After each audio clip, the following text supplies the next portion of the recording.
প্রফুল হেঞ্জের অবিশ্বাস্য আইপিএল অভিষেক। মাত্র একটা টি-20 ম্যাচ খেলা ছেলে আইপিএলে অভিষেকেই নিয়ে নিল 4টি উইকেট। কিন্তু আসল মজার ব্যাপার হলো সে 1 বছর আগেই লিখে রেখেছিল যে সে ঠিক এভাবেই অভিষেক করবে। তাহলে শুনুন প্রফুল হেঞ্জের অবিশ্বাস্য গল্প। 13 এপ্রিল সোমবার সানরাইজার্স হায়দ্রাবাদ আর রাজস্থান রয়্যালসের ম্যাচ ছিল। কেউ তখন চিনত না এই 24 বছরের প্রফুল হেঞ্জকে। কিন্তু ওই দিন সন্ধ্যায় সে করে দেখালো এমন কিছু যা মনে রাখার মতো। ভাবুন একবার, আপনার আইপিএলে অভিষেক প্রথম ওভার, আর আপনার সামনে ইনফর্ম থাকা বৈভব সূর্যবংশী। চাপ কেমন হতে পারে? কিন্তু প্রফুল সে তো আগে থেকেই জানতো যে কি করতে হবে। দ্বিতীয় বলেই বাউন্সার দিয়ে আউট করে দিল সূর্যবংশীকে। এরপর শুরু হলো তার জাদু। একই ওভারে ধ্রুব জুয়েল আর পিটোরিয়াসকে পাঠিয়ে দিল প্যাভিলিয়নে। ইতিহাস তৈরি হয়ে গেল। ফিরে এসে আরেকবার আঘাত করল। এবার রাজস্থানের অধিনায়ক রিয়ান পরাগ। মাত্র 3 ওভারে রাজস্থান 5 উইকেটে 9 রান। ম্যাচ কার্যত শেষ। 4 ওভারে 34 রানে 4 উইকেট নিয়ে ম্যান অব দ্য ম্যাচ হলেন প্রফুল। কিন্তু আসল গল্পটা এখনো বাকি। ম্যাচের পর প্রফুল নিজেই জানালেন তার সিক্রেট। তিনি বলেন, সূর্যবংশীর উইকেটটাই ছিল সবচেয়ে গুরুত্বপূর্ণ, কারণ সে ফর্মে আছে।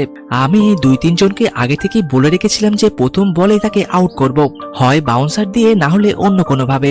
শুনতে অবাক লাগছে, কিন্তু এটা তো শুধু শুরু। প্রফুল আরো জানালেন, আমি গত বছর একটা ম্যানিফেস্ট করেছিলাম। লিখে রেখেছিলাম যদি আমার অভিষেক হয় তাহলে আমি 4 থেকে 5টা উইকেট নেব এবং পাওয়ার প্লেতে ডমিনেট করব। আমি ম্যানিফেস্টেশনে বিশ্বাস করি। 1 বছর আগের স্বপ্ন দেখা আর ঠিক সেভাবে সেটা বাস্তবে করে দেখানো, এই হলো ম্যানিফেস্টেশনের শক্তি। কিন্তু এখানে পৌঁছানোটা সহজ ছিল না প্রফুল্লের জন্য। মাত্র 8 বছর বয়সে টেনিস ক্রিকেট দিয়েই শুরু করেছিলেন তিনি। 13 বছর বয়সে বাবাকে বলেন ক্লাবে ভর্তি করতে। বাবা প্রথমে 2-3 বার বারণ করেছিলেন, বলেছিলেন বয়স কম, কিন্তু প্রফুল হাল ছাড়েননি।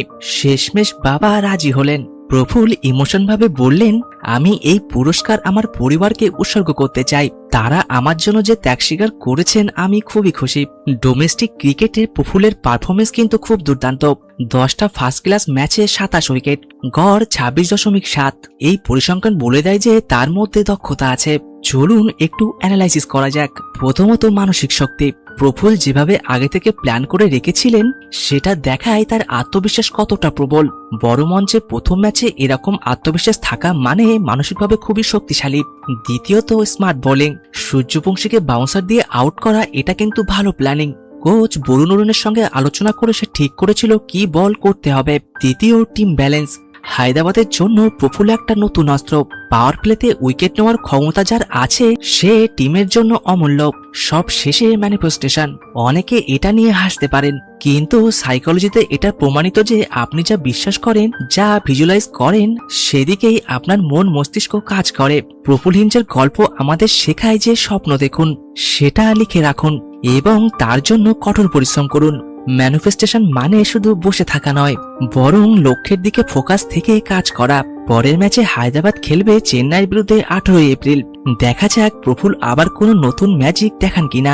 ভিডিওটি ভালো লাগলে লাইক করুন আর বন্ধুদের সাথে শেয়ার করুন। চ্যানেলে নতুন হলে চ্যানেলটি সাবস্ক্রাইব করতে ভুলবেন না। চলুন দেখা হচ্ছে আরেকটি নতুন ভিডিওতে। ধন্যবাদ।